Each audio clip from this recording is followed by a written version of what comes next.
Welcome back to No Hidden Agenda TV. AI continues to be a prominent topic of discussion across the events industry. Anca Trifan with Trifan Events joins us now. Anca, you've become so familiar with AI and its benefits to the point where you've even launched a series of intimate workshops called AI for Events. Can you tell us more about these workshops and how you teach event professionals to leverage AI? Thanks so much for this opportunity, Sarah. It's so good to have this conversation and just be able to touch a little bit on AI.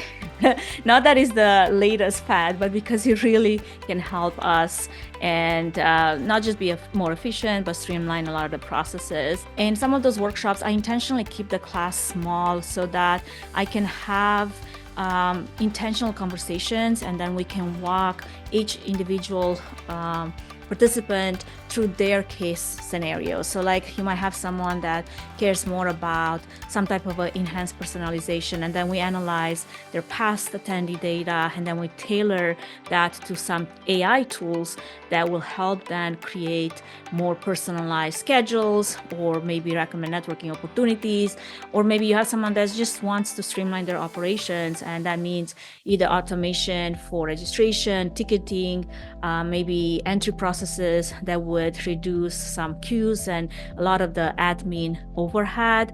And then we just show some of the tools that can do that: manage schedule, maybe resource allocation, ensure that that event is really running smoothly without the need for that constant human oversight. What is the challenge that you're facing, and how can we solve it? And that could go in, again, like I said, into improving attending engagement, or maybe diving into data-driven insights and analytics, which super helpful for events, because that would drive a lot of the informed decisions, all the way from event content to marketing strategies. It's also very crucial to optimizing resources allocation and maximizing ROI, because at the end of the day, we do care about ROI. But then there's also the creative event design part of an event, where you have a lot of technology that can support even like maybe your team selection for the event, or the layout design, or maybe you want to use a VR, right? Or AR, virtual reality, augmented reality, to stimulate or tweak environments before you even get into an actual setup. We had the clients that we were playing with the Oculus headset, and with the 3D renderings of a AV production setup for an event. And we're like, okay, so this is how we look like. And we would walk them through this environment, and they could see it before that even happened in real time, right? Before it happened in person. So, and then we'd be like, oh, I kind of like this, or maybe we should change this or change that. It's like visualization of the event process to another level, kind of like on steroids, right?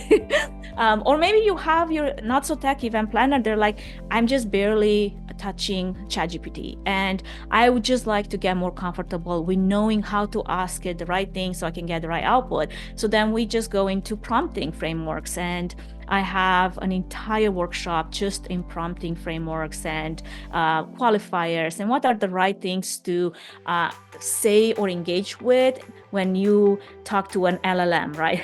Large language model. So, they're trying to personalize it. At the end of the day, it was one landing page for the entire event. Instead of using a web page like Wix, web page developer like Wix, to create one landing page for all, with Hive GPT, because it has a lot of a wide range of AI agents, not just AI in general, to do all this menial tasks for you. You input your information, but then you also input your attendee data, like, either by the means of a CSV file, or by the means of registration information, and even information pulled from LinkedIn based on their LinkedIn profile. And now this one conference that has, say, 300 attendees or more can have 300 personalized landing pages that would speak to Sarah, that would speak to Anca, that would speak to, John and Kim and Sherry, and all of them would look different because it was just one click, and those AI agents just go to work and get their job done. One task that was done so fast. in that one scenario, I mean, we're talking about hours, if not an entire week worth of customizing Wix landing pages to make that happen, right? But it's just a matter of deciding on a few tools, really, and then using those to do most of the tasks that are important to you, right? It's not just about going and either going completely the opposite, thinking that this is not for you. The truth is, AI is not just a fad, it's an evolving tool set that every event professional needs to master if you still want to be relevant in this industry in the next few years. Whether you're, a event planner that you just want to optimize your processes or just get a little smarter with AI, those would be the courses where you're looking into AI for events.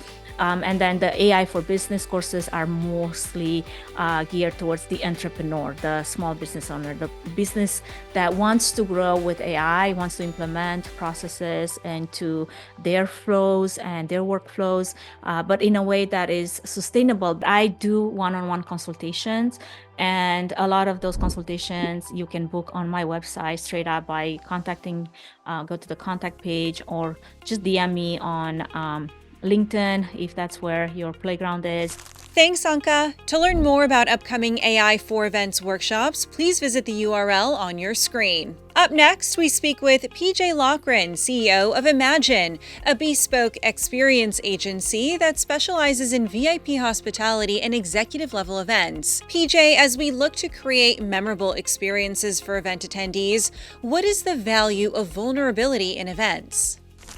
With our events, we find, particularly with executive teams, that if you can put people in a room and you can ask them to kind of open up a little bit about who they are, what they're about, what they love, what their passions are, what's important to them, that tends to create deeper bonds between, between people. But I think it's a very human experience. It's fundamental to how we build relationships with people in our daily life. The way that we do it in some of our executive experiences is in an environment or in a context that is where you're asked to be vulnerable, but in a very appropriate type of way, where in that environment, it's very natural to be vulnerable in that way. So I can give you one particular example that we bring up a lot in terms of encouraging executives to get together and be more vulnerable and work together toward a goal. We do a lot of songwriting experiences around the world. And these are experiences, I know that there's a lot of things like this out there, but what we allow executives to do is to get together in small groups, working with some of the most accomplished producers, songwriters, and artists in the music industry. And they work over the course of 2 days to write an original song from scratch and then see that song be produced professionally in some of the most storied recording studios in the world.